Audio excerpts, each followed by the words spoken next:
Check. Hello.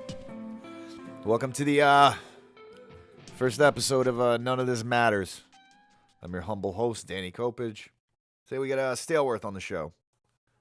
James and Brett, kind enough to stop by. Talk about a little everything, man. Talk about their EP Covalence. Out now. All streaming retailers, Spotify, Apple Music, all that. Talk about, coming up as a band, previous projects, where they're going, new material. I actually have some new material that they're going to be releasing soon enough. They were kind enough to actually hook me up with a clip of one of the new songs. So that's going to be played in about 30 or so seconds of it right before the interview. But yeah, man, it was great having them on. Talk for a while, talk about everything. Carrot Top's nice little stint in jail. Talk about some Wonder Years.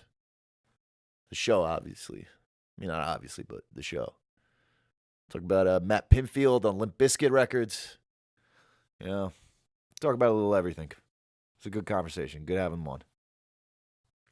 But yeah, man, first episode. Never really, never tried this before. Never been on a podcast, but I figured, fuck it. I've been a fan of them.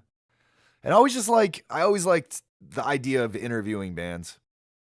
Even because I'm a musician, I've bounced around in bands for a while. And so there, naturally with that, there's a lot of questions I'd like to know.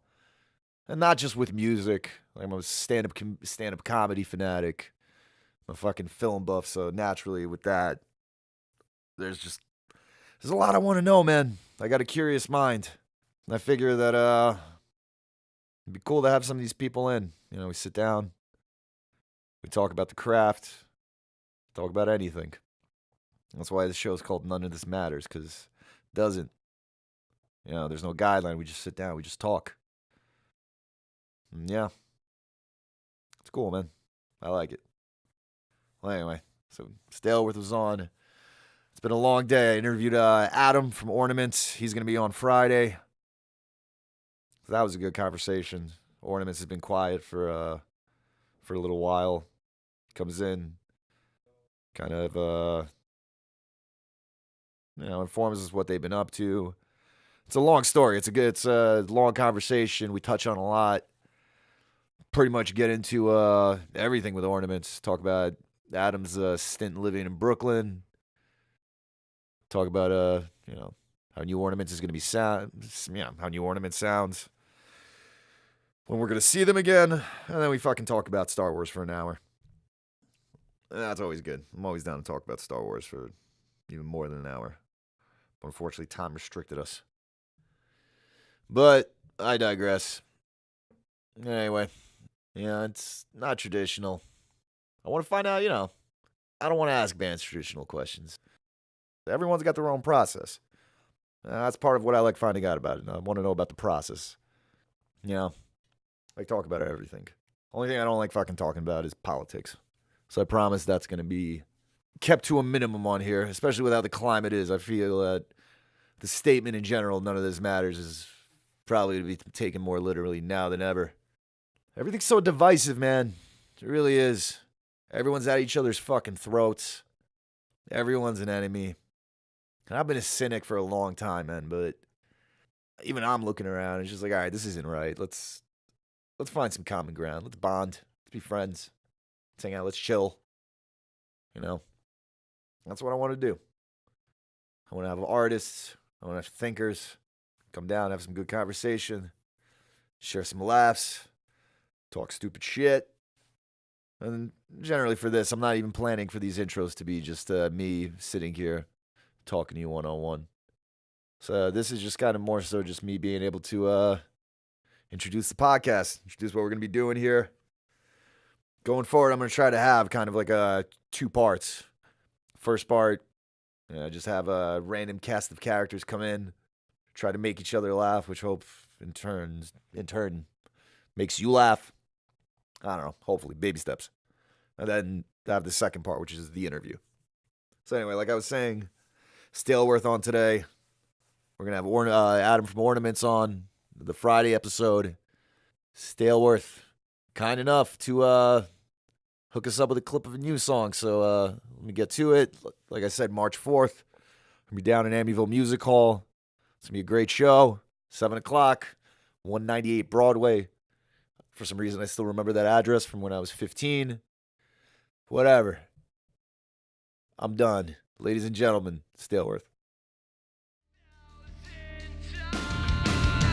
Whatever happened to your love? Whatever happened to limitation?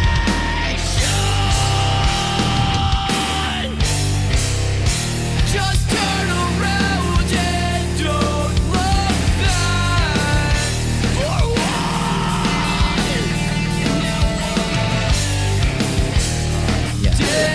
Exaggerate the truth 1,000 times. So you take this. That's the right way to do it. Every time I hear it, the guy's like, "Oh, we're on now. This happened." So I want that. No, that's what I'm Oh, did we already start? That happened? Wait, what? We already started. No. Yeah, you did. Oh, yeah, You don't we even still fucking started. realize. Power of the future, man. Yeah. Nice. Check. He always asks me, and I'm like, I don't know, bro. I think I'm busy that night. I mean, I'm here, but I'm too busy to do that. No, it's always, no, I think I'm busy that night. Then fucking 2 hours later, yo, what are you doing? Trying to kill some zombies? Were you over that podcast thing, right? Yeah, let's chill. Yeah. No, I it's don't want to fucking talk. you never want to fucking talk. Like, what else is new? I don't think I heard what your voice sounded like until maybe like the 17th time I saw you. It's like ridiculous how fucking like how many people come up to me. It's like, so does Fish ever talk? No, I can remember distinctly the first time I heard Fish talk. It was you had that Halloween show at your house when you were living in the Thunderdome. Yeah. And I stayed all night. I remember that. And I remember waking up the next morning and like I was upstairs or downstairs, but it was like freezing. Like some bunch of people left the doors all open and everyone else was passed out and I woke up shaking. But it was like 6 o'clock in the morning and I feel like I was one of like the last people to pass out. So everyone's only been asleep for like a half hour.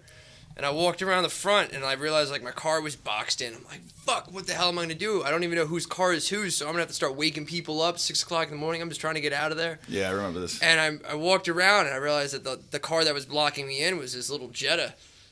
And lo and behold, there's this man sleeping in the front seat. I'm like, this is so perfect. I'm like, this is the only person that needs to move is in his car waiting for me. I don't remember that at all. That's bad. No. But you rolled down the windows and you said like 5 things. You're like, oh yeah, man, I can move. And that was like the longest sentence I'd ever heard from you at that point. I really don't remember that at all. I believe that. I remember that night because that was the night Fish comes up and he's like, yo, can I fuck this girl in your bed? Nah, that wasn't that night. That was a completely different. That was different. That did happen though. Not that night. I don't think so. No, That was, all right, no. The Halloween party was the night my room turned into the fucking party room. Oh, I remember that. I remember Yeah, that was yeah. the dirtbag party room. Yeah, that was a little. The house was fun though. Was I there? Yeah, no, You were there. You played You were the there. show. Oh, No. You played my birthday. You didn't play the Halloween show. I didn't go to that No, one. but Yeah, I went no. to the Halloween show. That was before you guys got Kevin, right? You guys were still No, Adam was still in the band. Yeah. Well, Adam was in the band when When we played his basement? Adam. Yeah. I can't remember 100% the Adam. Who Was else Adam in the played- band with who- Kevin? No, that was Never. after. the Eastern never. Condition Yeah, played no, that oh, with man. that girl? Yeah, that was. Yeah, they had that girl vocalist, right? That was when Tanya was the singer of Eastern Oh Condition. yeah, Eastern Condition. Yep. It was hold on, what was it? It was you guys, it was Eastern Condition, and fuck, was there another band? You did some bullshit. Like, No, I jumped on Yeah. with them There was when a they did the rapper. Ladderman. yeah, there was a cover. rapper, I There's think. a rapper. Yeah. Oh, Mike East. Mike East. Yeah. from I Eastern remember Was he that. playing in the Eastern Condition at that time or no? Yeah. Yeah, he was. He Yeah. did 2 sets. I remember that.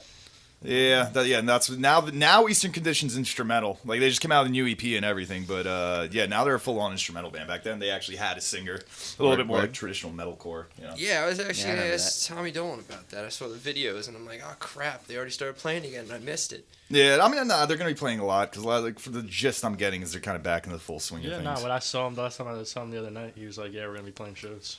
Good stuff. That was good. Stuff. Swervy Excited to McGurvy. hear some new stuff from those guys. Well, speaking of new stuff, don't you guys have 3 new songs recorded? Yes, yes. Yes, technically we do. You did it with what? Sort of. We did drums at Voodoo, and then the rest with Frank Bones at Down the Drain Production. Yeah, I heard. What do you call it? Drew from Stray from the Path had some. Drew helped a lot. Drew and Frank did wonders on the 3 songs. All right, awesome. When can we expect? Because James was telling me that you guys definitely want to release one song first, and I was hearing something about like either a split or Music video is what we are shooting for. We do want to release it on a split. We just haven't decided with who. Yeah, no, we have not. I But mean, music video first, most likely. I mean, Covalence came out maybe a little less than a year ago at this point. So you guys are It was still March of 2016. Yeah. no, so it's coming up on a year. Which congratulations, the Thank you. album. For everyone I talked to, the EP's getting a lot of praise. People are interested. I'm seeing getting reviewed a lot, all positive reviews. Thank you, man. Thank you. Yeah, absolutely, and especially like. I'm fucking happy you guys put Moonchild on that thing, man. I always Me thought too. I always thought that was your best song. It's a good song for sure. It's because like you guys don't. Do you still have it in the set or? No. Because that's the problem. It's a real heartfelt song, but it's also a little bit of a downer in regards to that, and especially the kind of direction we've fallen with the set. It was just it was a weird stop point in the middle where we kind of. Hold on, guys. We're just gonna get real with you for a second here, but we're also gonna bum the fuck out of you. I mean, it's such a And then fucking try to coming beautiful out of song, that. though, man. It is. This We could always still play it if need be. Yeah, That's one thing. That'll always stay there. No, I was always happy that you guys put that on there. Because we're looking to keep just Tiger Troubles in our set from that EP. Hang Loose into Tiger Troubles most likely, and then the rest of the set is going to be all new music. All right, sounds good. Do you guys have like an ETA or like a time frame of when you're thinking at least the first song, the EP, Other new video? stuff? We were hoping to do get some footage within the next couple of weeks, kind of, and also compiling some of the stuff we have from the past with one of our good buddies, Lawrence Stabler, who's done a lot of the photo work all of the photo work and video work for us so far. Was he the guy that did the teaser that you guys put Yeah, up? he did the Empty Veins teaser. It came out really well. I mean, that kid shot us that one night from like one camera and managed to make it feel like it was shot from like 7-8 different angles and really filled up well. I mean, the teaser just in general looked like it was a fucking Yeah, no, he does excellent work, but we were supposed to get the ball rolling on a couple music videos, but we've been, I guess, biting off more than we could chew with those, just because every time we kind of pitch ideas and we get more closer to what we want, we keep adding more and more, and then it just ends up being, we want to do all this. That's great, but what is our budget? I mean, there's definitely nothing wrong with trying to set the bar as high as possible, have as many ideas as you can. Exactly, but at the same time, we've been meaning to put out a video for Tiger Troubles off Covalence for the year now, and everything in the world that could possibly come up came up. And we're at this point. We procrastinate. We don't procrastinate. Everyone's we do. working. We live in like the most expensive region of the country. Long Island. And to be a struggling musician is hard enough. To be a struggling musician here, I mean, I imagine that in the city it's even worse. But in the city you have like that more person connect, those outlets that like you can get to stuff. The city's strange, man, because the city, it's just, there's so many scenes, they're all scattered. And I mean, Fish could even corroborate on this one. It's just, nah, what? No, I can't collaborate on that. I can't collaborate. What You a got guy. my 5 words, motherfucker. What a guy. I'm done. That's it. We can cut Fish's mic for the rest of them. But the scene's a lot more scattered, and the pros are there's very specific scenes for very specific styles of music, but the cons are it's just a little bit more elitist and disingenuous. Like Long Island, for example, from what I've realized, is the scene is a lot more devoted to the To the music? Yeah, more or less. I mean, obviously, you're still, like, with any scene, you're going to have cliques, you're going to have some sort of drama, but that happens once you dig deep in any scene. But all of these clicks come and go. There's still that dedicated base of people that you'll always see. And that's what I always thought was good about Long Island. Long Island, it always had, like, this kind of really just interlocked music scene. It feels like it's gotten back to a better the Long point. Island music I feel scene, it's almost famous and iconic. I mean, in dude, a sense. think about all the bands that came from Long Island. That's what I'm You got saying. Everyone People- from Dream Theater to Glassjaw to fucking Taking Billy Back Joel. Sunday, Yeah, brand new. Yeah, it's fucking... A lot of music. And then there's just a lot of people who just call me like fucking James DeWeese from Reggie and the Full Effect and Get Up Kids. Dude's from like fucking what, like Missouri? Oh yeah, he lives in where, like Kopij or Lindenhurst. Yeah, He said at the Lindenhurst. gig. Where were we that we just saw him? Oh, it was you saw him at Sleeping. Yeah, the Sleep. Oh god, that was such a good show. Such a good show. Did you go to the Secret show after? No. Unfortunately, I had a whole bunch of stuff come up with work and everything. But I was satisfied with that Wait, Paramount did show. Full Effect play that show? What's up? The Sleeping Show? Did Reggie and Full Effect did they play that show? Reggie and Yeah. Full Effect, Reggie. And then that's when he announced that he's now living in either, like, I think he either said Kopij or Lindenhurst. Yeah, I'm about to just go fucking to Lindenhurst try to find this dude. It Knocking can't on be that hard. doors. He's pretty unique looking.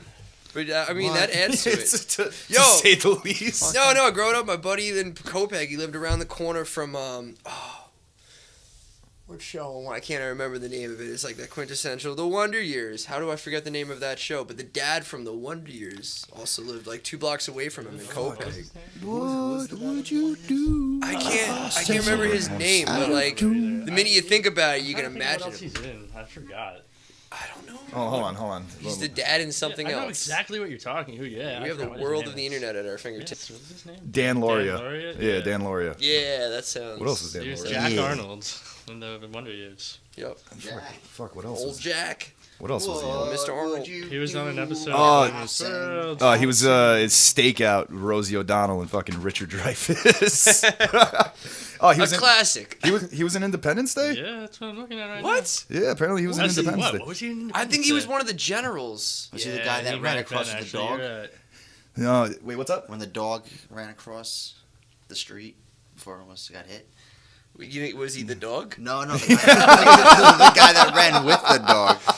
It was the wife. It was Will Was it Smith's the wife? wife. Yeah. I thought it was him. Yeah, she runs. She goes Mowgli, and then like the dog comes running over. I think that's. I can't remember if that's the dog's name. That sounds. Mowgli's the kid from the fucking Jungle Book. Yeah.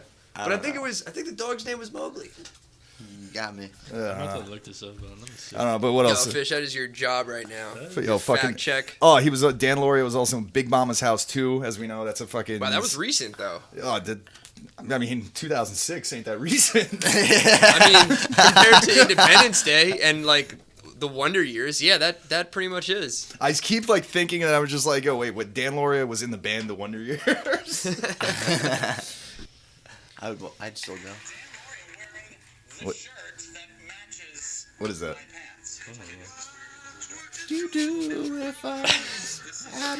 Just so everyone knows, he's not sharing it with us either, so we don't know what he's laughing at. Yeah, no.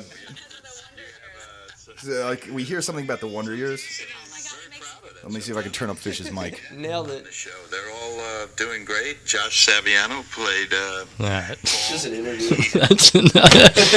So an interview Someone within an else's interview? Plus someone else's interview in our interview. It's an interview within an interview. It's the fucking Inception right here. Actually, Danny works for E! News. We just didn't know that. Yeah. No, it's actually, yeah. That's exactly what I do. Me and Talk Soup's still a thing. There we go. Yeah, no, dude. Me and fucking Mark McGrath just fucking hanging out. That's who does it Fucking- now? I don't know. The dude from Sugar Ray? I don't know. Is he fucking still alive? Why Get do I know Matt- his full Get name? Matt Pinfield over here.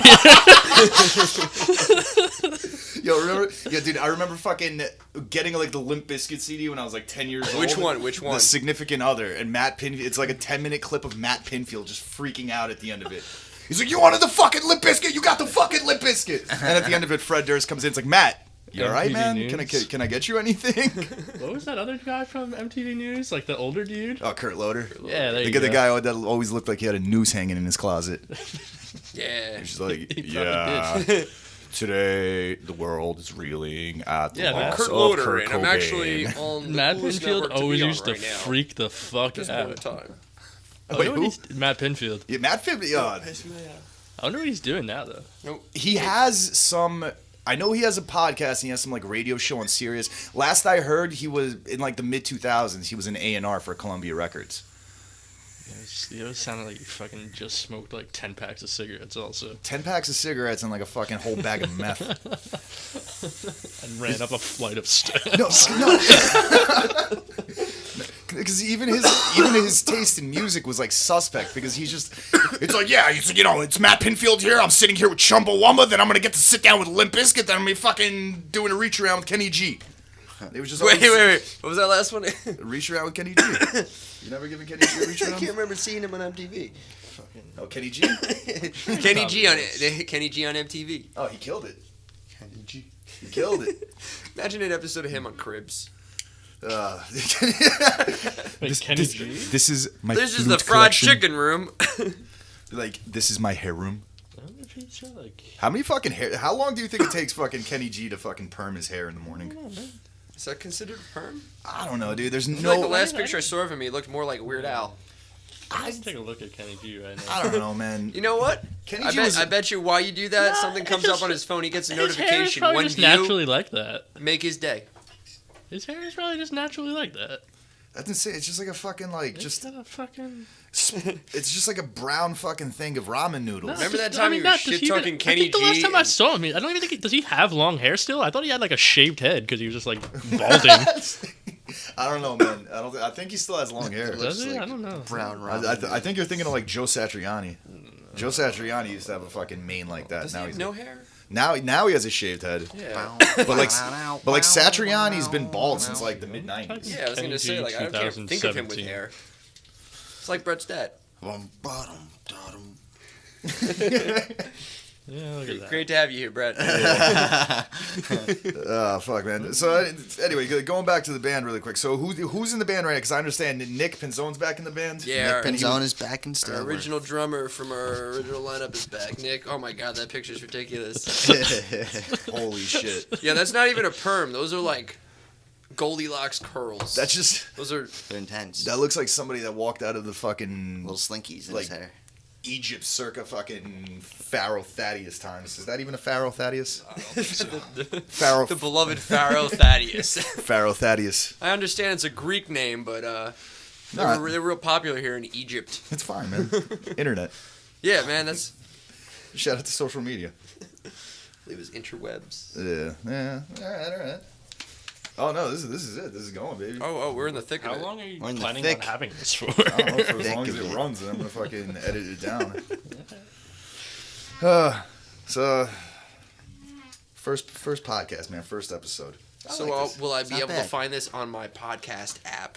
I got to figure out how to do that. First, I'm gonna. Definitely It's do Pretty Yeah, much yeah, it's just I gonna be think, Danny uh, listening to this in the car for the remember- next 2 days. Yeah, it's Probably. just I'm so fucking narcissistic that I'm just doing this so I can just Slowly jerk off memorize the this sound of my own voice. Yo, what the I mean, I didn't fuck is imply that.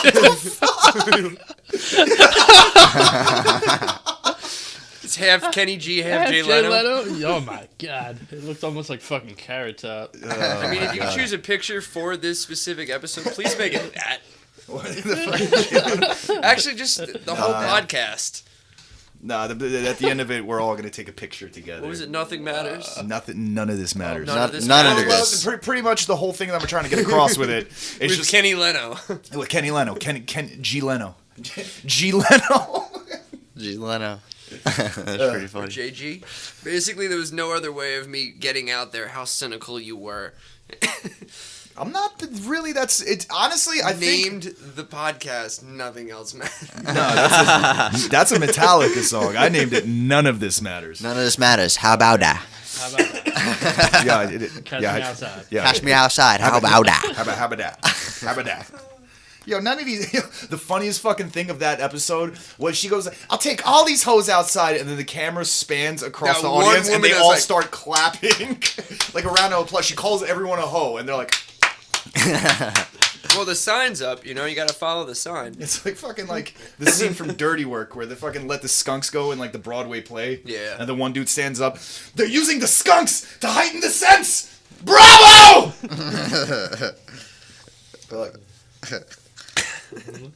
Look at this picture of Carrot Top, and it looks like a mix between fucking Steven Tyler and Mrs. Garrett from Different Strokes. I didn't know that he wore so much makeup. nah, it's kind of fucking gross. I don't know what the hell happened. He He got went. jacked. Well, he went to jail. He got jacked. And he got jacked in jail. Wait. Carrot Top was in jail? Yeah, Carrot Top was in jail for like 2 years. What did he go to jail for? Tax evasion or some shit like that. Oh, really? I was gonna say. Yeah, no, Stick it's a body in his prop box. yeah. If one could only hope. Chairman of the board. Yeah, no, he went to I've jail. seen it. He went to jail for like a year or two, and then he came out. He was just jacked, and then after that, I think he got some like Botox. And Probably got to be. You probably got to get that way if you're going to jail as Carrot Top. Yeah. I feel like he's not of that echelon to go into that fake jail. He didn't get to go to that nice white collar resort. He landed in general population. Do you think they're really sending Carrot Top to Club Fed? I mean, I imagine he had to make some money. He was still putting out movies. He made money for sure. He made money from putting a pair of glasses on a fucking saw and saying, "Look, it's a seesaw." Like, fuck you, dude. Yeah. I forgot what he even did. He was one of those prop comedians where he kind of His commercials. He was in a lot of commercials. Well, no commercials, but he was a stand-up comedian. Yeah, and so was David Arquette. What happened to David Arquette? fucking married Courtney Cox, and she sucked the life out of him. Yeah, but then she ain't married to him anymore. No, they divorced. I know. What happened to the whole our old school fucking Call ATT guy or Call Collect? Well, with the dawn of cell phones, I don't think 1-800-COLLECT or that's one. I remember that shit. The sound of my childhood right there.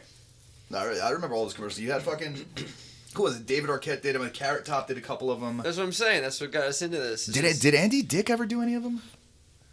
I feel like that's something Andy Dick would do. Not sure. I feel like Andy Dick would probably do anything. I mean, Sam Jackson's doing like insurance commercials at this point, or like I don't know, like MasterCard or some shit. Yeah, but I'm sure, like, I feel like when someone does, like, a MasterCard, like, I'm sure they give them a fucking, like, free credit card or, like, free credit or some shit like that. Yeah. And then, like, money. Like, I'm sure, like... I mean, I'm sure... sure Sam Jackson doesn't need any more money. Sam Jackson. It's funny you're saying Sam Jackson. I'm like, I had to look him up. I'm like, Yes, who the fuck's exactly. Sam It's Jackson? Samuel. Sammy Davis Jackson. Sammy Yeah, that's Jackson. Sam Jackson. Sammy Davis Jackson. That's fucking hilarious. You ever seen a movie? He's the black guy. It's any movie ever. It's like, no, that was Denzel Washington. Nope. That was Morgan Freeman. No, that was Samuel L. Jackson. But Samuel L. Jackson's a man of many voices. There we are. Blunt number 1. Ladies and gentlemen, as if this episode is already going Nowhere.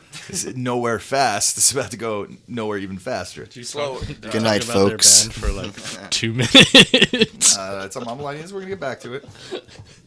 Is it supposed to be a music podcast? It's about everything. I want you to, all right, pretty much the whole thing of None of This Matters. I just want to make sure there's no topics so that if we haven't been staying on topic, it doesn't No, matter. pretty much the whole thing is I want to come here. I want you guys to sit down. You know, we all have a conversation. We're find some way sitting, to so connect. we're getting there. Yeah, no, Step one, We're already, complete. we're already halfway Check. there, gentlemen. And then, you know, Underwear. we Check. we just, you know, connect on music. Fucking sit here, we laugh. Pretty much just so everyone could kind of sit down and just listen to how their bands sound. You know, it's just kind of like It's a lot of sitting. A lot of sitting. What's I need wrong to with stand a sitting, little man? bit. All right, so let's stand up. Do you want to do the rest of this podcast standing up? Yeah, get my blood flowing It's the most exercise you've gotten all day. all week. Yeah. But it's actually when I first met you guys, you were a pop punk band called Destroy After Listening, which was what do you call it? It's Adam from Ornaments was the bassist, Yeah. and then you had Pete. Pete used to be in the band. Pete Craquito. Crescido. That's how you say it. Crescido. He's- Craquito. Well, he's gonna have to call us back and correct us. Peter because we just said his Craquito. name every possible way. Which one was it? I mean, Crescido. And sorry for not hitting you up for the past couple of years, bro. Yes, he wants to jam. I told him. I mean, he's a You fucking. told him, phenomenal you didn't tell drummer. us. Sorry, Pete. You No, just heard it. he Brett just didn't hit tell me us. He didn't hit you up. Oh, well, fuck you then. Fuck you, Pete. Why didn't you hit me up to jam? I would have jammed. I mean, dude, I think he's a fucking phenomenal drummer. He is. good. Like, obviously, like I remember when I first came down. So pretty much how I met these guys was I was living with this guy Anthony at the time, and Tavares, and we were at Guitar Center for I forgot what reason. Name dropping. Yeah, and then Brett was working at Guitar Center at the time. Said they needed a singer. So Tavares kind of pushed me. I kind of awkwardly stumbled up. Like I can sing notes into a microphone. They're like, come down. And then I went down, tried it out. They're like, you suck as a singer, but you're a cool dude. Let's be friends. And then we've been friends ever since. I don't think we actually ever said that out loud. It was kind of like an unspoken agreement. Yeah, it was one of those unspoken. Just like, nah, we can't do Not it. a good fit, but definitely a cool dude. Let's just keep smoking this. It's like and not talk about music. It's like it's crazy. He can sing on pitch, but he sounds like he has to shit himself every single time he does. Whoa. Wow. Self-deprecation gets real. Oh, yeah, Self-defecation. Oh yeah. No, but well, what I want to talk about is how'd you guys go from Metamorphosis? Because Destroy after listening straight up pop punk. There was no like you listen to Losing Sleep, which you can actually go on Spotify. You could listen to Destroy after listening to Losing Sleep. It's good music. It is. For like, I'm not the biggest fan of pop punk. I fuck with it though. But the whole, because you guys underwent like a pretty big metamorphosis from kind of like a happy-go-lucky kind of like fun pop punk sounding band To a little darker and more on the indie side now. Yeah, exactly. And I mean, there is. I do want to talk about this because I'm not sure a lot of people know about this, but there was a little period in Staleworth where before Kevin joined as a singer, before Adam left to join Ornaments, you had Colin, who was on drums, who replaced Nick when he left for a little bit. Mm-hmm. It was you two, Ryan, and then not Ryan, Adam. So yeah, you two, Colin, and Adam. No, Yeah, 4-piece. No, 4-piece. Adam was never in the band with Colin with us. No, yeah, you're right. No, Never so ever. It was Pinzone happened to leave, and then Adam left too, and then it was just me and James. Okay, gotcha. And we got Colin down, and then Kevin came, and then Ryan joined. Well, I mean, there's that whole kind of like, I consider it the lost period where you guys had like we had an EP. You had a couple. Yeah, you had some killer songs, man. We had like eight songs. Like I remember some Modern Failures, Life on Replay. Like I have some of the rough demos on this computer. Yep. Censors. Oh, dude, Censors. I forgot that song. Well, I mean, we were a different band at that time. We were a 4-piece. We had just gotten off that pop punk phase. No, it was still semi-pop punk. Well, no, that's why it's an interesting phase, and that's why I want to talk about it. Because it was like a real in-between. That was, you hear, it was just like, Censors is a perfect example, because Censors is a song where you're walking, it's still D-beat, it still has that pop punk it had feel. such gold feel. Yeah, but it's still, you hear like the chords you guys are using, like the leads you're using specifically, they were starting to branch out into more kind of like post-hardcore territory. And then by the time you guys started writing Modern Failures and Life on Replay, which are all, by the way, songs that none of you will ever hear. No. Maybe. Imaginary Friend. We're actually going to go through all these afterwards. There's gonna... a bunch that I've been trying to remember because there was parts I liked on a lot of that actually, stuff. We got videos Nick of happens footage. to remember all of them, dude, and it's kind of fun because he started playing them again. I was like, memory. what? It was good to I have. think you guys got some great fucking songs from that era. We have a lot of those songs had really catchy parts that I would love to bring back. Yeah, no, I'd dude. love to bring those songs. Well, not full songs, but parts for sure. But at the same time, it was a different point in our lives. We were like, I can use this as an aspect. Yeah, go for it. You know, that was like you said, we just came off that like kind of like pop punk band sound that we had before that. We were experimenting with stuff a little bit more. So, but what were the factors, if you don't mind me asking, that exactly led you guys to the sound that you're at now? Like, Darker? Was it member changes? Changes, different influences, seeing. I'm sure getting Ryan on bass, who's like a very much. Ryan being as technical as he is, made us want to see where we can go different and experiment.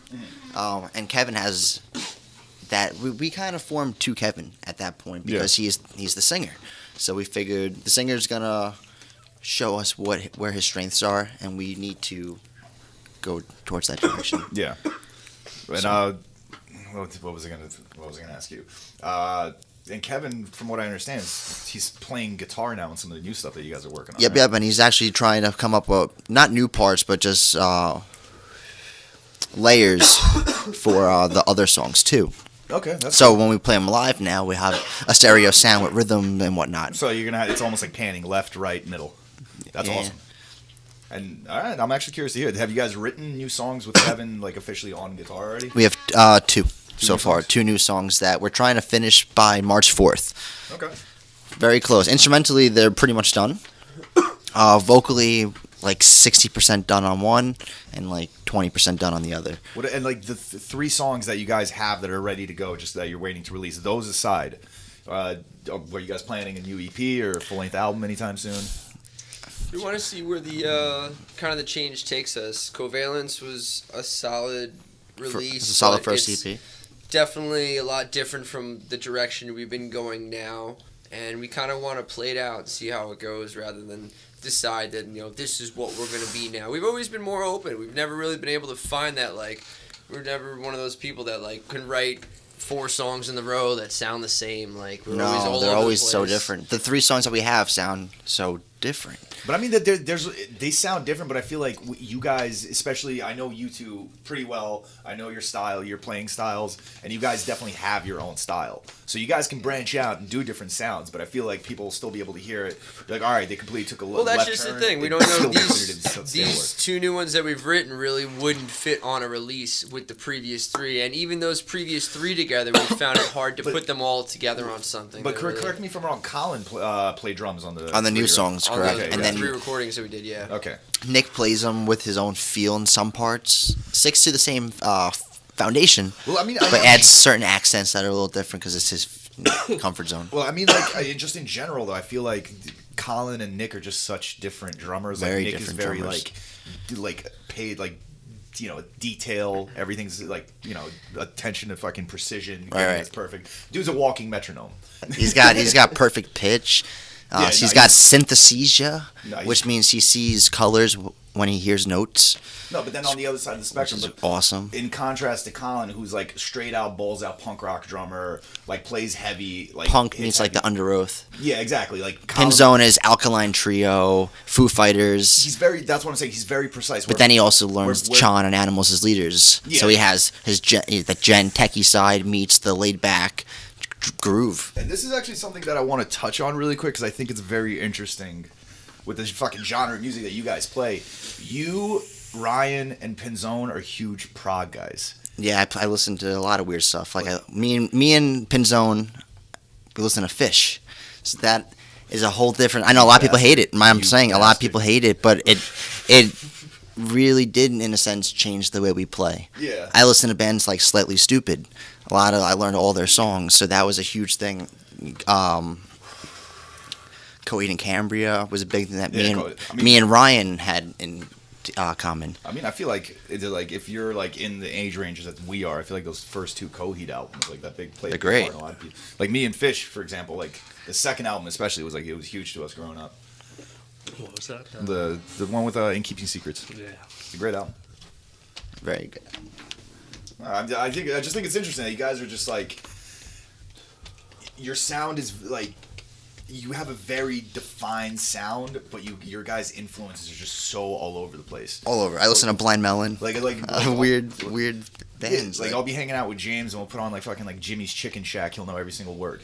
And we'll put on like fucking like what's another like weirdo band that Well, a lot of weirdo bands. The Shins. The Shins is another influence That's of not mine. weirdo at all.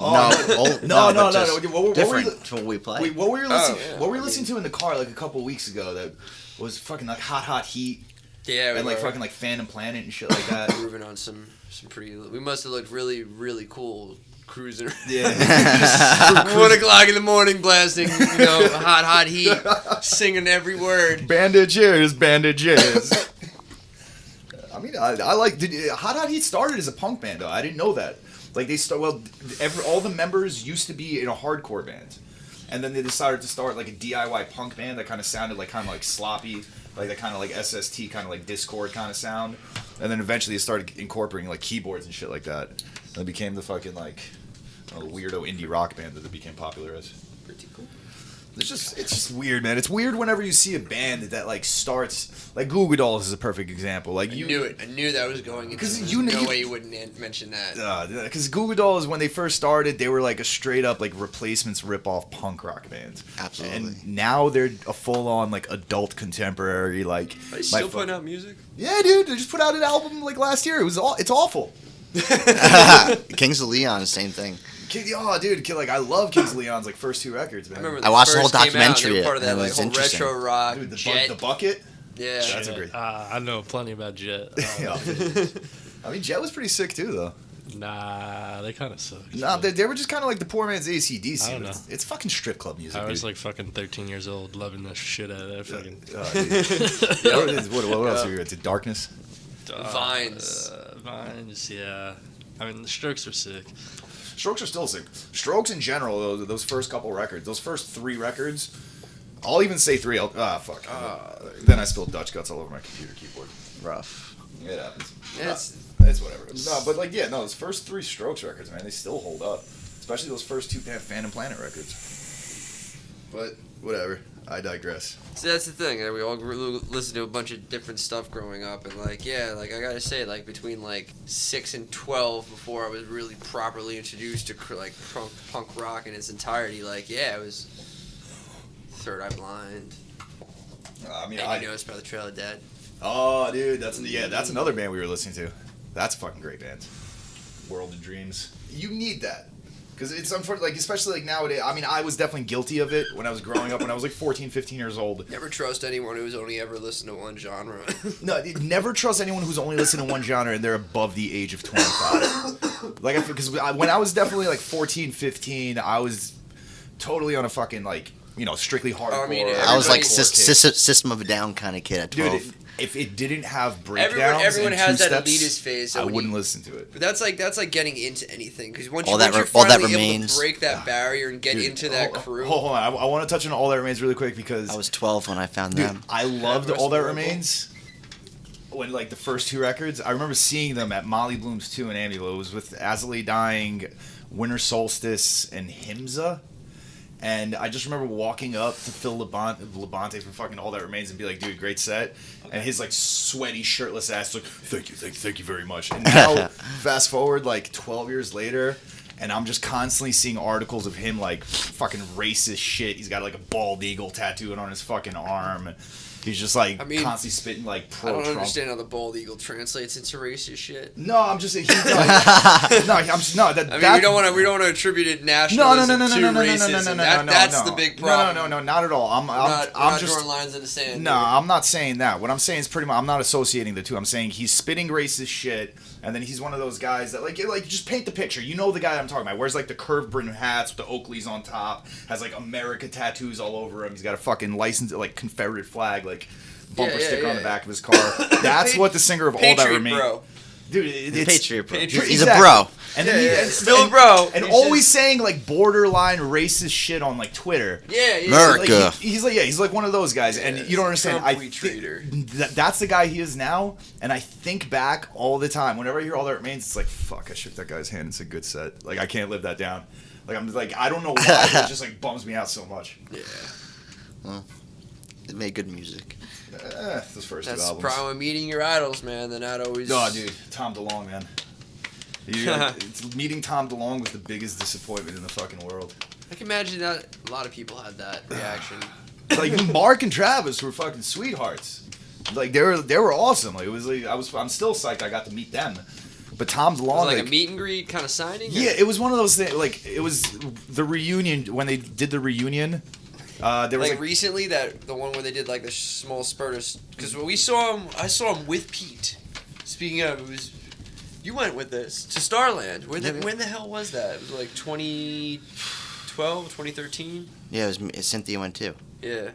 Yeah, I remember seeing videos from you guys when they played Yeah, at I Starland. remember. They were excellent, but like you could tell, like on stage, there was no banter back and forth. They would take turns speaking, and it was like two people that had to work together but didn't get along, and were pretending to get along. Well, I mean, I heard actually both sides. Like, apparently, what actually happened with the whole thing was that like even though Tom was kind of a dick. Apparently, Mark was being very spiteful about the boxcar racer thing for so long that it was just kind of drove Tom to be like, all right, dude, fuck you. I'm done. I don't feel like that's a I'm good real on thing this. because of the amount of projects that Mark's works on with everything.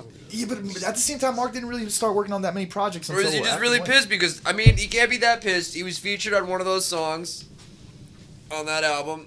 I mean, I guess. And so. I mean, in all fairness, that was a really fucking good album, that whole box. That's a great album. It was just like, that was like, That's a great album. that's part of growing up right there. That album, if you considered that a Blink album, I would tell you that's the best Blink-182 album, Yep. hands down. But it's not. It's not Yeah. a Blink album. But I mean, anyway, fucking. It doesn't even sound like one. No, but anyway, the meet and greet? It was it was the reunion tour when they first got back together, and it was like T-Mobile was doing the meet and greet sponsorship. You sign this little stupid thing, and we'll call you halfway through the show if you won. And I go to the guy, I'm like, this thing's absolutely full of shit, and he's just like, no, dude, like you can enter, you'll win. I'm like, all right, I'll fill it out, but I can bet you money that I'm not gonna get a call, and I'm Should gonna have be taken that fucking bet. and I'm gonna be leaving here, and I'm gonna be leaving here. I'm gonna say I told you so. He goes, yeah, okay, just fill it out, give it to me. And then like 30 minutes later, after watching Taking Back Sunday do it awful, I love Taking Back Sunday, but dude, they had like the third singer before John Nolan came back, And there was like, it was Jones Beach, so there was maybe only like 80 people watching them. It was just fucking pathetic. But then we just got the call. They're like, oh yeah, you won the meet and greet. Come by to the side of the stage. So, you know, we went there, got to meet Blink, fucking get one thing that everyone gets signed, blah, blah, blah. I got to talk with all of them like for, you know, maybe like a minute each. Like fucking Tom, I was just like kind of like starstruck at first because he was the first one that I got to meet. And he just kind of didn't say anything. He took his magazine, he just started drawing on it. And then he just fucking stands up, gives it to me. He's like, what's your name? I'm like, I'm Danny. And then he puts his hand on my shoulder like he thinks he's like Jesus Christ. And he goes, I'm Tom. And mind you, Tom DeLonge's like 6'4" guy. I'm 6 foot. Tall, yeah. I'm 6 foot, so I'm pretty tall, but he like hovered over me. Okay. And he's like puts his hand on my shoulder. He's like, I'm Tom. I was like, at that point, it was just like starstruck, just like went away. I was just like, okay, like I know. I was like, all right. So then I go to meet Mark. Mark immediately, like, I wasn't even starstruck. I was like, dude, are you guys gonna play Lemmings? He's like, I haven't fucking played that song in like 13 years, man. Good luck. I was like, all right. I go to Travis. I think you're the best drummer in the world because, you know, I'm fucking like 19 years old, starstruck. He just calmly goes, nah, Stuart Copeland's the greatest drummer in the world. Which 19 years old, I was like, oh, that's like the nicest thing you could say. 27-year-old me would be like, fuck Stuart Copeland. But yeah, no, and then just like from then on out, then I watched the show and it was just like Mark and Tom were giving it their all, and you could just tell like Tom is definitely doing it for the money. Like he was definitely Angels and Airways were not doing good. He needed to get fucking back with Blink to get some money to get his fucking weird endeavors going. Yeah. And eventually, after a couple years, they just started seeing through the shit, and they kicked him out and got fucking Skiba. And now they're nominated for a Grammy. Go for them. Yeah, right. Skiba. So around what year do you think you guys are going to be nominated for a Grammy? Post humid. How do you say? I can't even say that word right now because I'm so fucking stoned. You got this. Can we expect you guys opening for Hootie and the Blowfish on the reunion tour? Oh, absolutely. Got it. Excellent. That's how it Excellent. goes. I already got my Cracked tickets. Review was like the first CD I ever got Nah, when you I was a fuck. kid. I remember that. It's Cracked Review, and then the second one I think was either Matchbox 20, Yourself or Someone Like You, or Third Eye Blind, the Red Album. Dude, But in that or within those three were the first three CDs I ever bought. Did you ever think about just Push by Matchbox 20, how ridiculous that song is? That was my favorite. Oh my god! I remember watching that video on VH1 as a child, like glued to the TV. Just It's just like, I want to know the thought process behind writing those lyrics for that chorus. Like, it's just like, fuck, it's like, I all want right. to push you around No, it's just- I will. I no. want to push you down while I will. No, it's just like sitting there, be like, you know, right? It's like, I want to push you around. Be like, fuck, that's such a poignant line. Where do I go from here? Yeah. Well, I will. Well, I will. Yeah, and then it's like, that's it. They don't know where to go from there. So, I will. It's just, all right, that's perfect. Let's use that. It's just ridiculous. I really think we should not be breaking that down right now. What's up? What, Matchbox 20? No, I'm just saying, like, I love that shit, but, like, now that I think about the words, I'm like, it's half and half. Nah, I still can't get behind it, man. I can't do it. Like bad lyrics will literally... the song could be the most well-written fucking masterpiece. The vocal melodies may be beautiful. You may have the most beautiful voice singing it. But then if you come in and the lyrics are just straight up bad, I can't do it, dude. There's a lot of bands that just like for example, like Basement. We were talking about that last night. Like Basement's that type of band where it's just, if they had better lyrics, I would love their music. But yeah. It's a lot of bands, man. Like it does play a huge factor because you kind of want something to kind of, the music is kind of conveying the theme, I feel, and like kind of the feeling of. It's just pretty much the music in a lot of ways is just a pure like raw emotion, and it's the kind of like singer's job to kind of like add that extra vocal melody and then be able to kind of like articulate the feeling into words. The poetry. Exactly. Which, The art. unfortunately, there's a lot of bands that are like somehow in like fucking decades now that have been taking over the top 40 that have none of that. But it is what it is. Because people could follow it easier. Yeah, no, I guess. I was talking with someone actually about the evolution of hip-hop recently. I don't know how you guys feel about this, but how it just like... Remember like when we were growing up in the 90s, you would have like Busta Rhymes at number one, DMX. You would have like fucking like, you know, Biggie, like Tupac, stuff like real hip-hop was in the mainstream. Mm-hmm. But then if you really think, like the conversation I was having, it was brought up that pretty much the only thing people could remember from any of those songs were the hooks. So like, you know, for example, when any genre starts, the best ones make it into the mainstream, and then it gets watered down from there. yeah, so pretty much what happened was, yeah, exactly, just like that. It just, people just started just taking the hooks and then just creating an entire song out of a hook. Yeah. So there's, you know, a lot of music just, I guess, gets watered down over time. Watching Fish fall asleep. He's like midway through this lecture, and he's like, first he was shaking his head no, like he was telling himself, "I'm not gonna do it," and then I watched his he's head just dip. nodding his head. He's like, shut the fuck up. I'm playing air slide guitar. Air slide guitar. Oh I'm man, rocking that right now. it's cool. Do you want an actual guitar to put in your lap? That doesn't really do me much. What do you mean it doesn't do you much? You'll actually be able to play. Play music. What's up? We're Are you sitting trying to play between quite a few cabinets here. Oh yeah, yeah. As we're surrounded by amps right now. Instruments. I'm actually sitting on an amp right now because we're out of seats. It's actually the best use of that Trace Elliott. What the fuck are you talking about? This is a good amp. This is very good. I like this amp a lot. Yeah. Why? How many guitars is it? Guitar, what? How many guitars are here? Yeah. And then we got Andy's bass, the ESP, the Broken SG, and the Ibanez. Washburn's at home because I'm fucking fixing the wood thing on it, and then I bought a Epiphone Riviera with P90s. Nice. Cause I kind of rage bought it because Guitar Center's dog shit and ruined my guitar. Where'd you buy it from? Shitty Guitar Center. Yeah, you showed them. Yeah, you fucked up my shit. You fucked up my shit. I'm gonna get some new shit from you. I'm just like, I was so fucking disappointed about them just kind of like, they took 2 weeks to fix my fucking guitar, and when they gave it back to me, it just, they barely fixed it at all. They didn't do it. But if I'm like the manager, I'm like, so what happened? Like, he was really pissed off because you didn't fix his guitar correctly. Well, what'd you do to remedy the situation? Like, well, we sold him a new guitar. Nice. Nice. What can I say? I'm all about making people's lives easier. That's what I exist for. So if you work at like Sam Ash Guitar Center and you see this kid come in, like, yeah, Cha-ching. yeah, sell him string club, string club. I won't join. Someone's gotta I get won't this join kid your on string fucking club. string club. Fuck you and your string club. Get away from me. Are you part of the string club, James? No, I'm not. I'm not a sucker. Do I look like one? Brett, are you? Yeah, Brett used to be a former Guitar Center employee. I was all about the string club. Were you actually on it? Not being a part of it, just I didn't giving need it to to. people. I couldn't. Would Actually. you have joined it afterwards? Yeah. Did you? No. Well, whatever. Back to band stuff though. So, forgot to ask you guys have shows coming up you want to plug? Yeah, we actually took like a nice little bit of time off to kind of do what we said we were doing, and we're coming back March 4th. SBC Bookings putting together. We're playing a split release show for I Dreamt the Sea and Funeral Attire, Yeah. and we're playing with our boys in Mutiny Abroad and Hollow Bones. That's awesome. Mutiny Abroad's fucking And awesome. that show's at AMH in Amityville. And that's March 4th. That's 198 Broadway. I can't believe I still remember the I address. can't believe you know the address. Oh, you don't 198. Dude, Yeah, VP South. VP South, man. I grew up. You don't know how many times I had to map quest directions out of that shit growing up. I'm always gonna remember that address. 198 Broadway.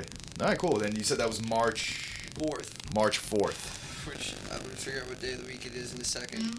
It's Saturday. exactly a month from the day I that think we're it's recording Saturday. this. It is a Saturday show. Yeah, Saturday, which So is you got awesome. no excuses. It's gonna be a really good show. All right, awesome. All So, those bands are really talented. Mutiny Abroad is one of those bands that like I'm Yeah, just Mutiny waiting for Abroad's the day awesome. that someone says they blew up and they're doing all this shit, and I'll be like, yeah, of course they are. I hope so. I've definitely been a fan of them since I first Fucking heard them. incredible dudes.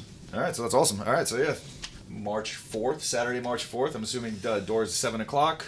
I think so. You're gonna hit that. Just don't I'm even gonna look at it. hit You're not gonna hit it. All right, man. She started this off by saying I can't smoke anymore. And then Ashton, everyone's Red Bull. Do you even know if mine's done?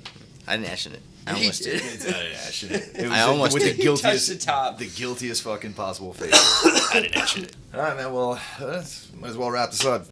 James, Thank fun. you. Thank you, Dan. Fish, thanks for all the input. All right, guys. Did All you have a right. theme song yet to end it? Yeah, I showed it to you earlier. Oh, and, yeah. and I'm gonna play it Roll it now. here.